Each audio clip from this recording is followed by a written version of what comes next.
So now we'll shift gears a little bit and talk about mechanical ventilation. This will be sort of a broad overview. It won't be very, very detailed, but it'll give you a little bit of an introduction, and we'll try to hit the high points that you'll need to know for your boards. Still no disclosures, one can dream. Okay, so we'll go over indications for mechanical ventilation modes and some important variables, lung mechanics and how you use them, some of the common complications, liberation from mechanical ventilation, and we'll touch briefly on non-invasive ventilation. Mechanical ventilation has actually been with us for a very long time. A long time ago, before we had the mechanical ventilators, people used a variety of techniques. Fireplace bellows were actually used for some patients, and it was usually seen after accidents, particularly near drowning. In the polio epidemic, the iron lung really kind of got the more invasive, or this was non-invasive, but mechanical ventilation going. And now we have our extremely sophisticated computer chip-driven mechanical vents that really are quite amazing and are great tools. So what are the indications for mechanical ventilation? Hypoxemia, which is the inability to achieve adequate oxygenation. Hypercapnia, which is the inability to maintain adequate alveolar breathing. If the patient can maintain adequate numbers on their blood gas, but their work of breathing is excessive, that's another indication for mechanical ventilation. And also airway protection. Now, this is a little sneaky because if the patient has intact laryngeal reflexes, then that's actually better airway protection than the tube. But if the reflexes are not intact, then the tube will be better protection than suboptimal reflexes. So it's a bit of a judgment call. What are we trying to achieve with mechanical ventilation? Well, we want to reverse the indications. We want to address the indications. We want to maintain adequate oxygenation. We want to have adequate alveolar ventilation to achieve an adequate PCO2. We want to avoid harm, always.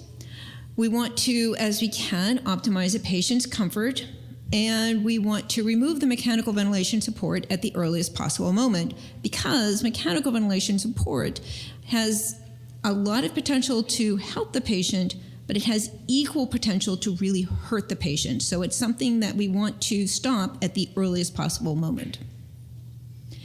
There are several important variables that can actually, make your eyes glazed over with all the things that you see on those graphics. Pressure, volume, flow, time, triggering, cycling. We'll go over them. So the relationship between volume and pressure is the compliance. It's the change in volume over the change in pressure. So it gives you an idea as to how easily the lung is expanded. The relationship between the pressure and flow is the resistance. So it's like how narrow is the tube? How easy is it for the air to move through the tubes, including the endotracheal tube? And that's the change in pressure over the change in flow. Triggering is what does the ventilator use to start the inspiratory phase of the cycle. There are 3 ways that they can be triggered. Time, so the vent will cycle at a particular controlled rate regardless of what the patient does. Pressure, the vent will sense the patient's inspiratory effort by a decrease in the baseline pressure, and here's an example of a patient-triggered breath, a decrease in the pressure. Or flow, the patient senses that the inspiratory effort has begun, since there will be a deflection in the continual bias flow from the ventilator. And any of these can be used. The time is probably not used as much, only because that will be for a patient who does not have spontaneous respiratory initiation.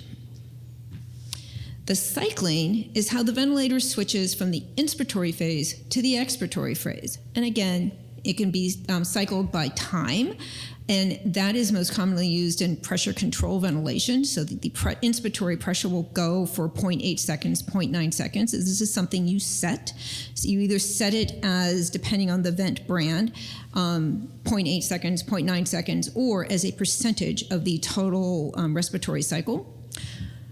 The flow such as pressure support ventilation or volume, and that's in volume controlled ventilation. And there are so many proprietary names, there are so many acronyms, and it can be extremely confusing. Each new generation of ventilators seems to come out with a new mode, a new acronym, a proprietary name, and it can be almost impossible to keep track of all of them. So we'll try to go through some of the basics here. The most commonly used modes of ventilation are assist control, pressure support, and intermittent mandatory ventilation. For an assist control, you can either set volume or pressure as your independent variable, what you're going to be setting on the machine. You do not need a respiratory drive. There's control. The machine can control the patient. However, both pressure or volume assist control modes will accommodate patient-initiated breaths. For patient-initiated breaths, they will receive the full support. So if you volume control, the full volume, or pressure control, the full inspiratory pressure on any patient-initiated breath. Pressure control is usually done with the assist control mode. You set both the inspiratory pressure and the inspiratory time, like I said, either by the percentage of the respiratory cycle or by a set time, and that just depends on the brand of ventilator. So your respiratory therapist, when they set up the mode, will be able to help you out with that if it's a brand of ventilator that you're not used to. The use of pressure control will allow you exquisite control of the inspiratory and expiratory ratio, which can be extremely helpful for somebody who's very, very hypoxemic, because that's a way of increasing the mean airway pressure, and so you can actually get a better effect of the breath in the lung. The tidal volume, however, will vary. Now, the newer forms of pressure control ventilation will actually have an additional mode, which is a pressure-regulated volume control, so you can tell the ventilator, I want my tidal volume to be X. And then because we now have some very fancy computer chips in the ventilator, then the ventilator will kind of give a couple of trial breaths, calculate the compliance, and say, okay, for a tidal volume of, say, 500, this patient will need an inspiratory pressure of 20. And then you also have to set the alarm so that the pressure doesn't get out of control. But you have to specifically go to a pressure-regulated volume-controlled mode. A straight pressure control mode will not give you a targeted tidal volume. Pressure support ventilation is a spontaneous mode. So in order to use that, because the patient's completely in charge, the patient has to have a reliable respiratory drive. Intermittent mandatory ventilation, the patient-supported breaths are not given any assistance by the ventilator. If you want to have a supported mode, you have to add something like pressure support ventilation. And when it's been studied, intermittent mandatory ventilation has been associated with a longer weaning time. It's generally less comfortable, and so it's really kind of fallen out of favor, but in some hospitals it's still used. Okay. So what does an assist control mode look like? So here's an example of a typical graphic. We have flow on the y-axis, pressure on the y-axis, volume on the y-axis, and time. So flow, we have for the assist control, we have the preset flow, you dial it in, and so for the inspiratory cycle, it's all the same. And then patient exhales, it goes back up to the same flow, same thing. For the pressure, so here the cycling, or the trigger is pressure, the trigger is pressure. Patient drops the pressure in the circuit. The machine says, you want to breathe, and it gives them the full pressure, volume, whatever you've set as your independent variable. Here's another patient-triggered breath. But here, you see that there is not that decrease in the pressure. This is a machine or a time-triggered breath, but you still get the exact same full pressure or volume. And you notice that we don't come completely back to baseline. That's something called PEEP, and we'll talk about that in a little bit. For volume, because this is volume-cycled assist control, then you go all the way up to the preset volume, patient exhaled, all the way up. And these are the patient-initiated, but when the machine is initiated, exact same volume. That's assist control mode. IMV, on the other hand, so for the machine-initiated breaths, very similar to the, or if it's SIMV, so it's synchronous, so it's still the machine is doing the work. But if it's sort of off cycle, the patient is on their own. Those are the spontaneous breaths. The pressure support ventilation, actually, this would be using IMV here, but if you have pressure support for those in-between breaths, that you set the pressure support, and then here's a patient-initiated breath. They don't get the full, they get whatever they want. And this is a little misleading because on this graphic, one of the hallmarks of pressure support ventilation is that it's highly variable. The patient sets the rate, depth, pattern of the breath, and that variability is part of what makes it so comfortable. Okay, so just to recap, the mode, name, assist control, you set the volume generally, and the triggering is either the patient or the timer. The IMV mode, you set the volume, again, patient or timer.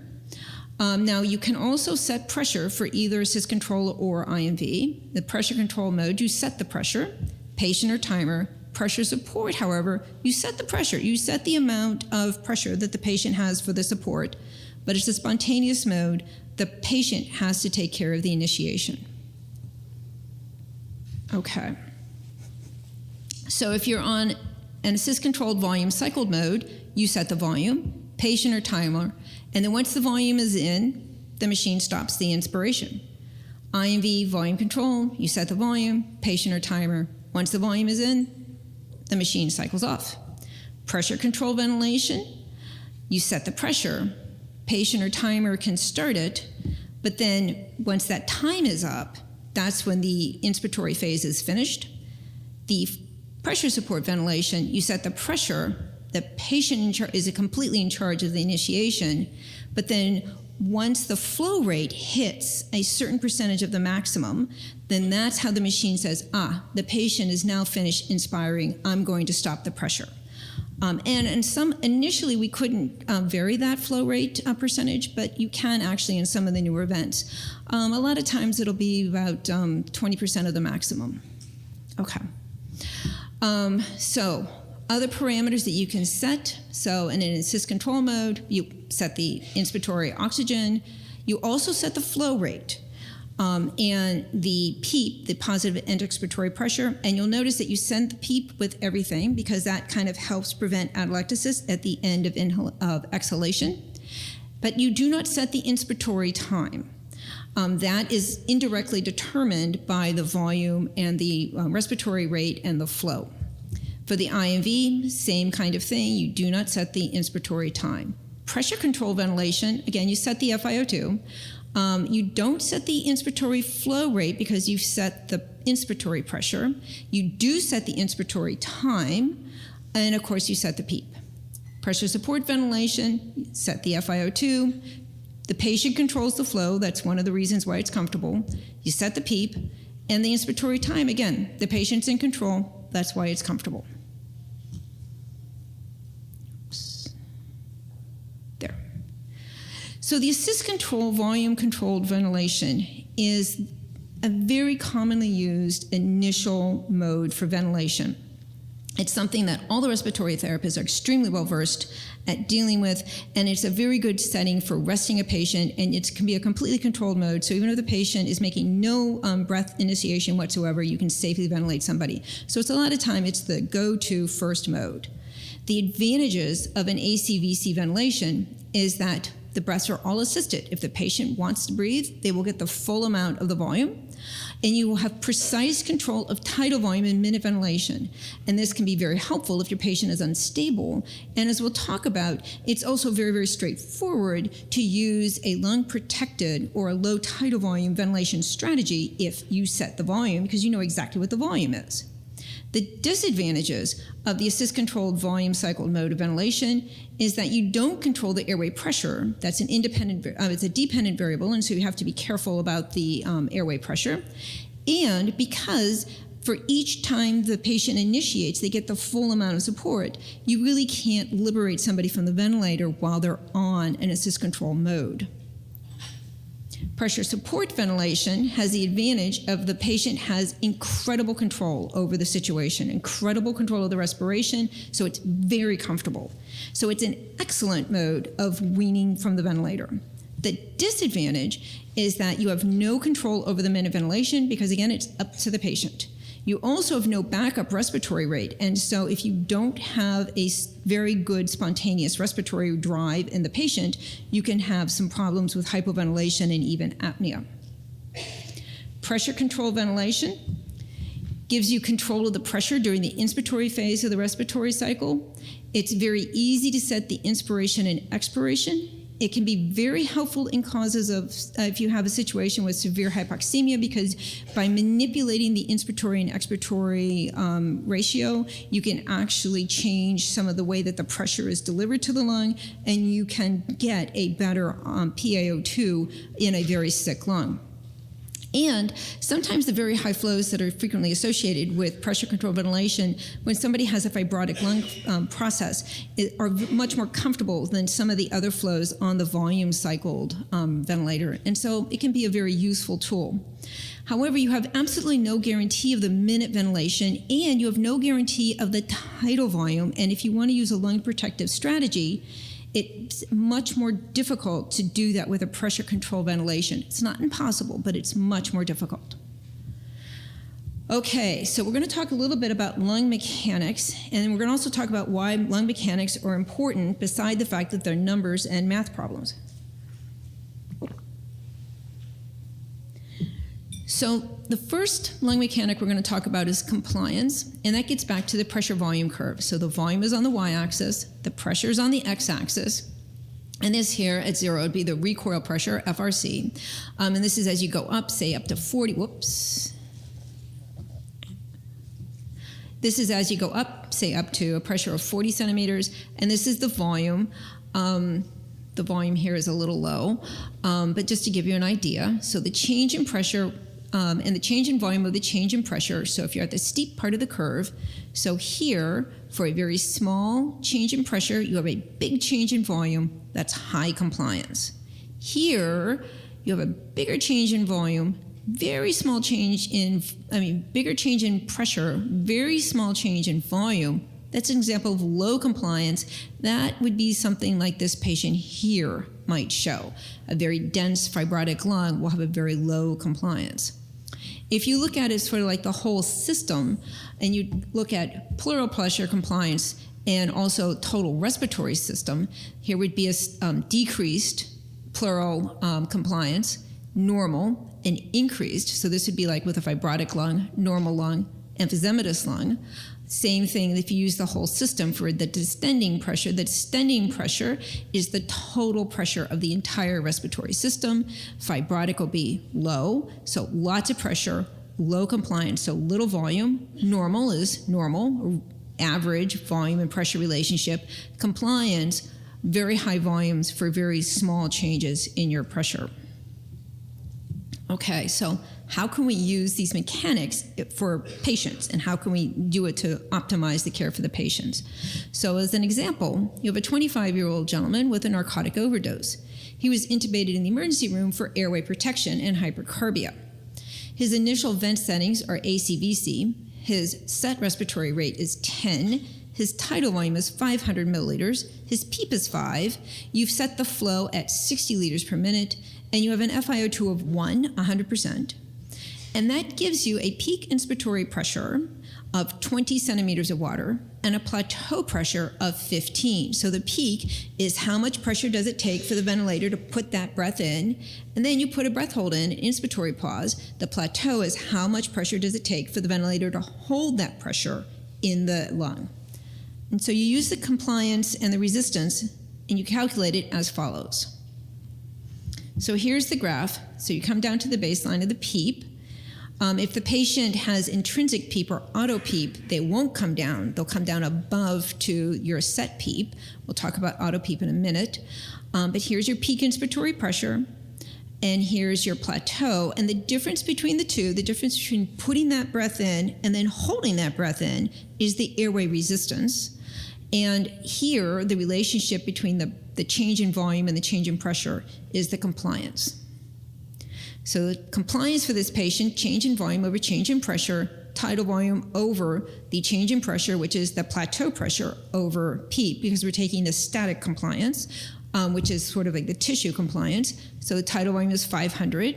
15 minus 5, the peak inspiratory pressure minus the PEEP, and that ends up with a compliance of 50. And normal is right around 50. So this gentleman who was intubated for airway protection or hypercarbia has a normal compliance, which is what you would expect. If he had, say, had lung damage, aspirated, or pulmonary edema, you would expect a lower compliance. He's got a normal compliance.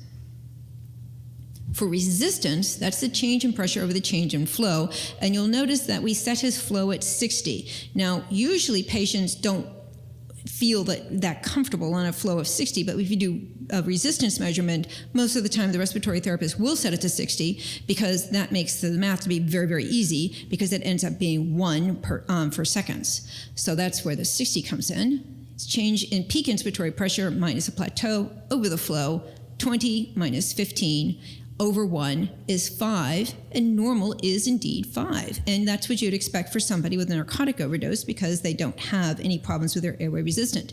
An asthmatic would have maybe 20 or 30 for their resistance.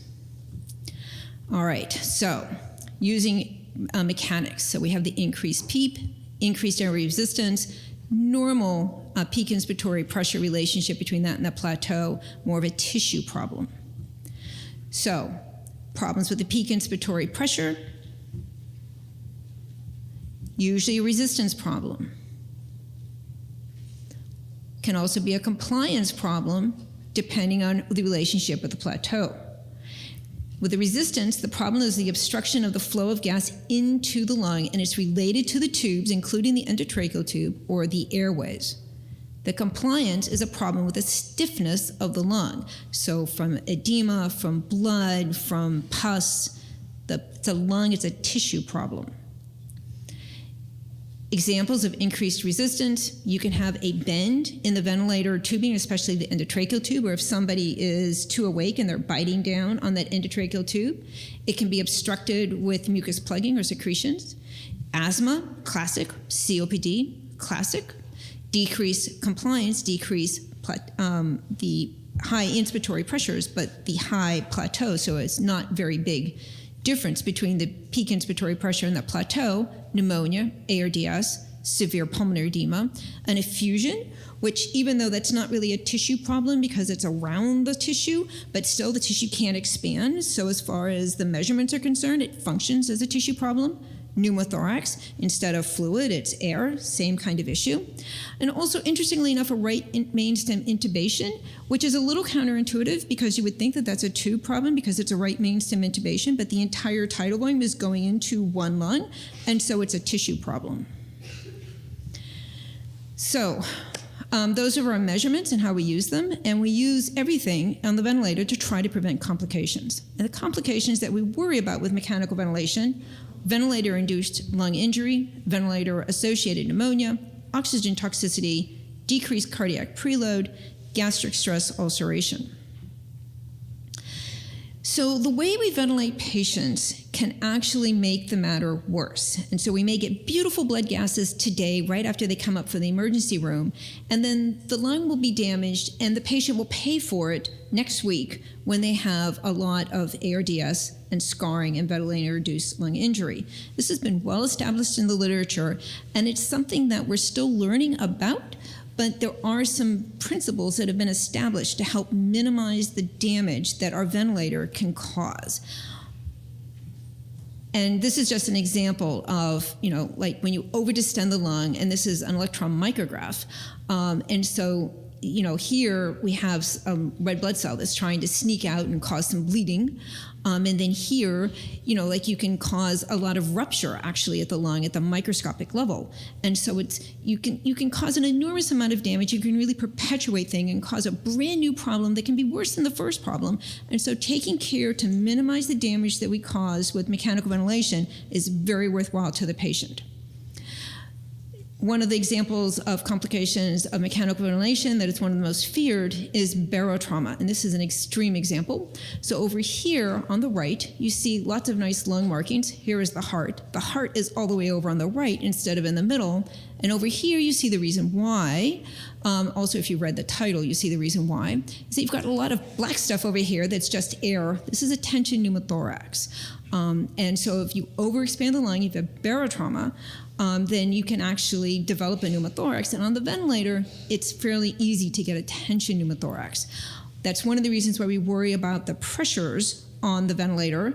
However, when the lung is sick, the pressures, while too high of a pressure is pretty much guaranteed to give you problems, even pressures that would normally be in the safe range, but if the lung is sick, it's more fragile. And so pressures that would normally be considered fairly safe are no longer safe. And so when this has been studied, the lower we can go, the better the lung likes it. Okay, so how do we figure out how to safely ventilate these patients? Again, we go back to physiology and our pressure volume curve. So volume on the Y, pressure on the X. So this is an example of what it looks like, and this is what we're trying to target. And some of the newer events will actually give you a recruitment picture that will give you like a graphic, almost like this. So here, lots of pressure, very little volume, low compliance, and the lung is all atelectatic. And this is the lower volume lung injury, also called atelectrauma. And then here, poof, suddenly all those alveoli kind of pop open. And then you get into the linear phase, but then up here, you start to get into high volume. And so you're putting, again, lots of pressure, very little change in volume. So it's volutrauma, barotrauma, and this is the upper inflection point. And what you're trying to do with a lung protective strategy is stay in between the lower inflection point and the upper inflection point. You want to target this linear range. And that is really the goal of protective lung strategies.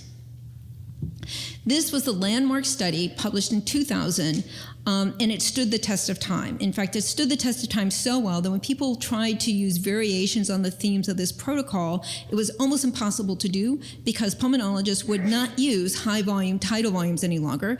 And so the new control would be kind of snuck down into the lower tidal volume range. It'd be enough overlap that a lot of studies would be negative because this is a very powerful technique.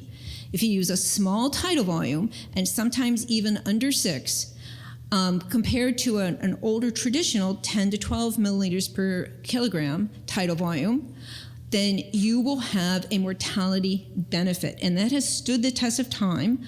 And so that's why definitely any pulmonologist has any influence writing the boards, you will see questions on low tidal volume lung protective strategies. This study, mechanical ventilation, you had to have a P to F of less than 300, bilateral infiltrates, so ARDS patients, no evidence of pulmonary edema from a cardiogenic source, and death before discharge, lower tidal volumes 31%, traditional tidal volumes 40%, highly statistically significant. So the goal is 60 Cs per kilograms. Again, less is better. The maximum plateau pressure should be no more than 30. And quite frankly, some of the more recent studies show that if you can get it even lower, 26 is better than 30 because, again, if the lung is sick, it's fragile. And so the lower pressures will be better tolerated.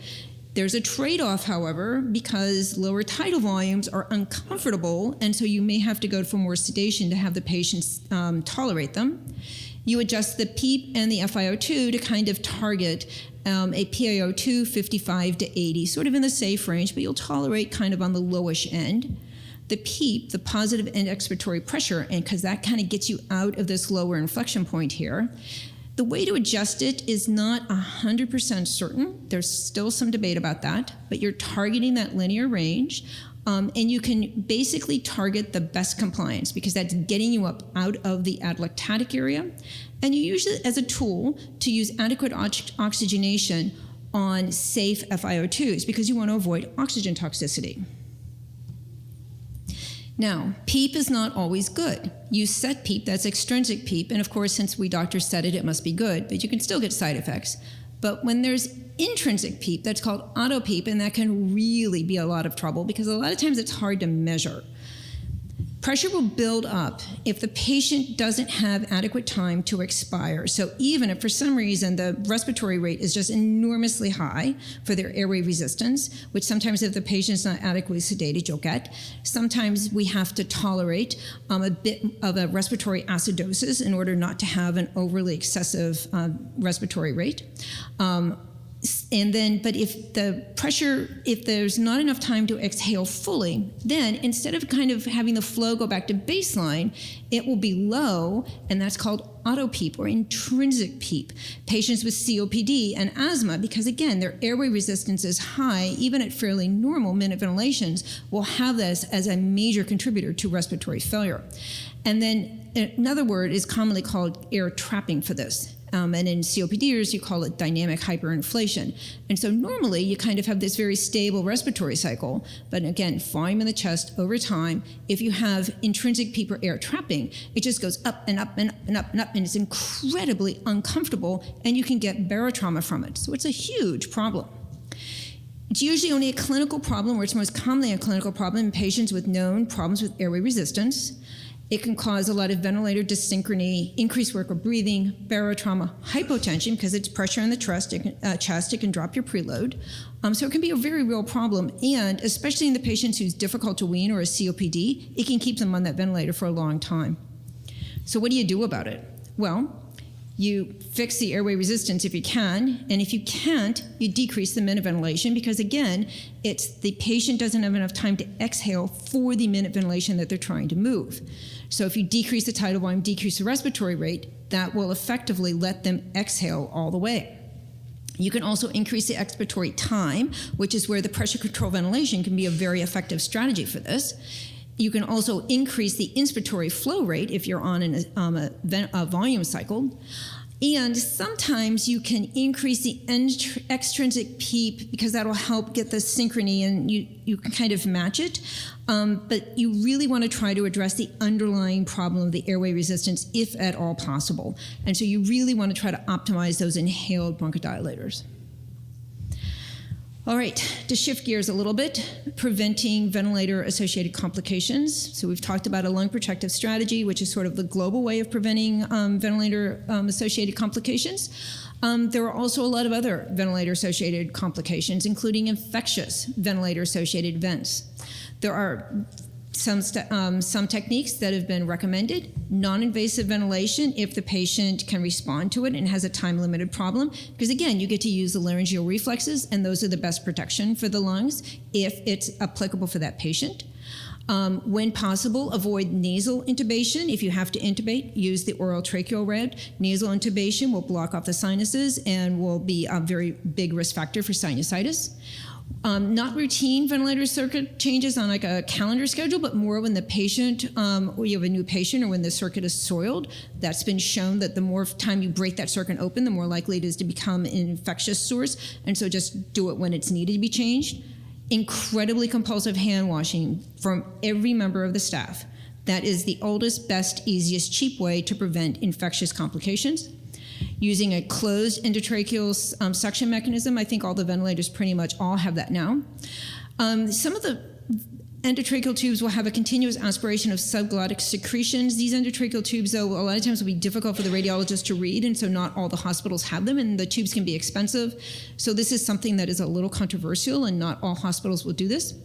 Minimizing sedation, of course, because if the patient is more awake, they have a better cough, and they also, the more awake, the more likely to get that breathing tube out in the first place. So keep the sedation as minimal as possible and use the daily sedation interruption.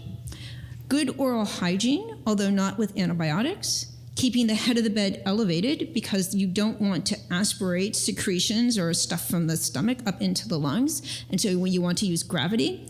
And like we keep talking about, get rid of the vent as soon as possible.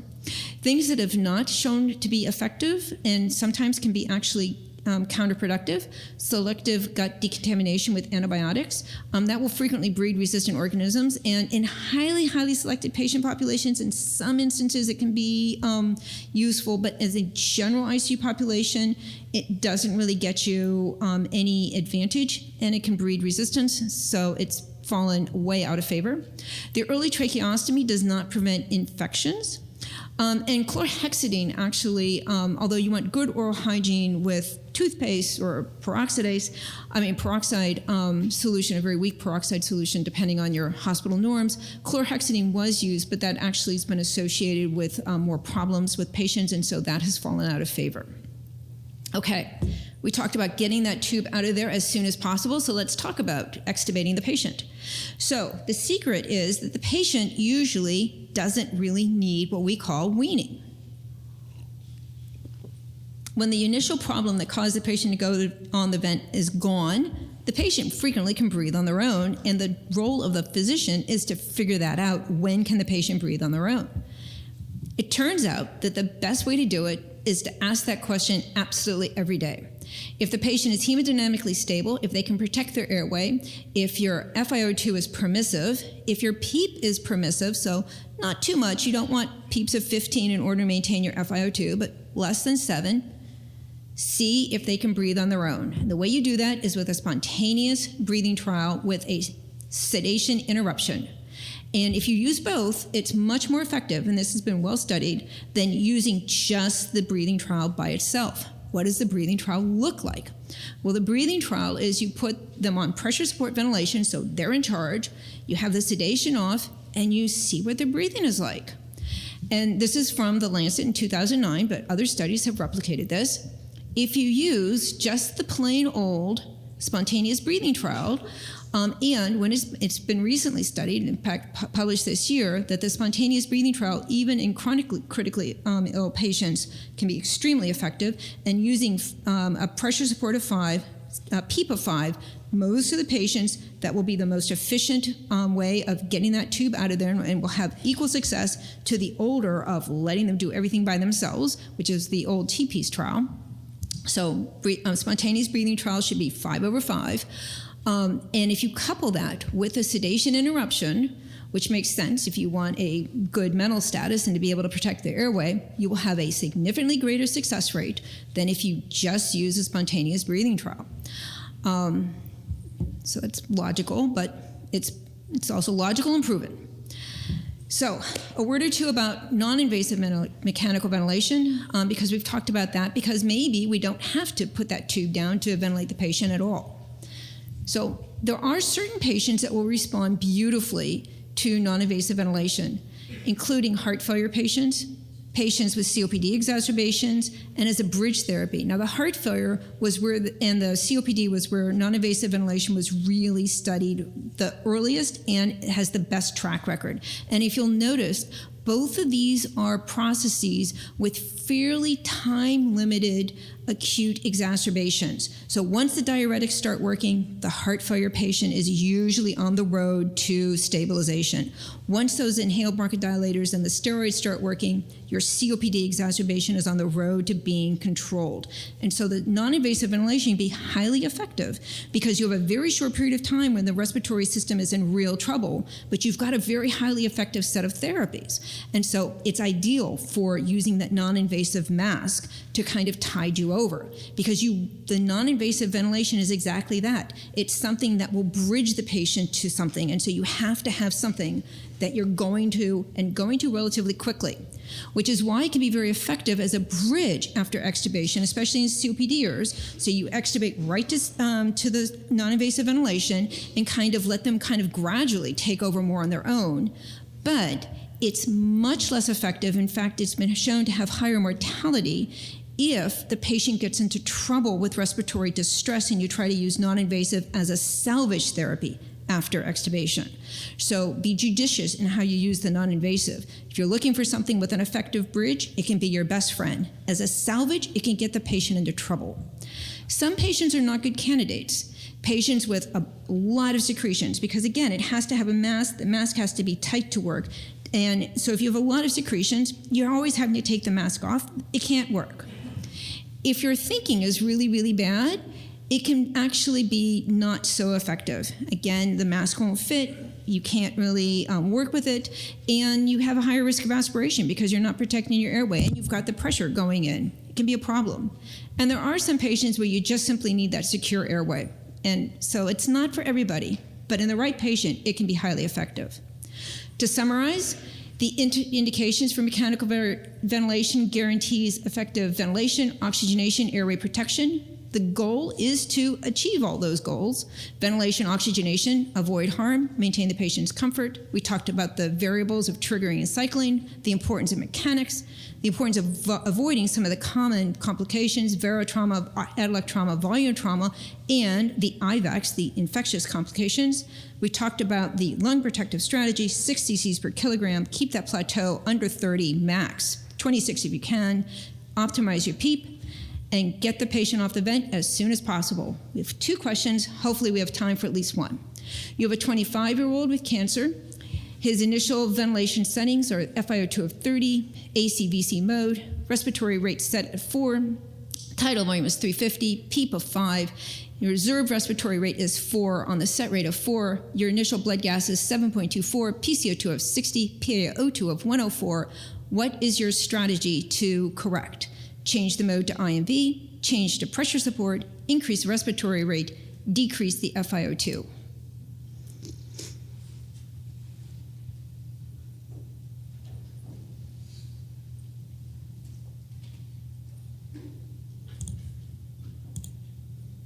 Excellent. Increase that respiratory rate. That is exactly correct. Last question. 60-year-old woman, lifetime non-smoker, admitted to the ICU with pneumonia. Her initial vent settings are FiO2 of 50. She's in the AC/VC mode. Rate is 12. Tidal volume of 400.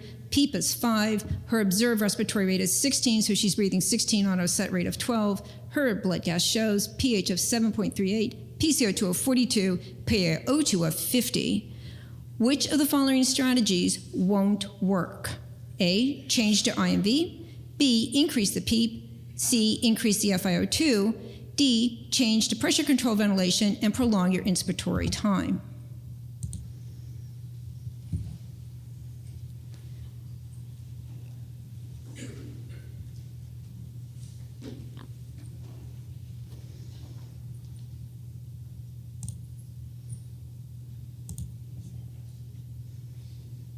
All right, a little bit more variation, but changing the mode won't work. No disclosures. Here are some useful references. And again, very good luck on your boards, and thank you so much for your kind attention.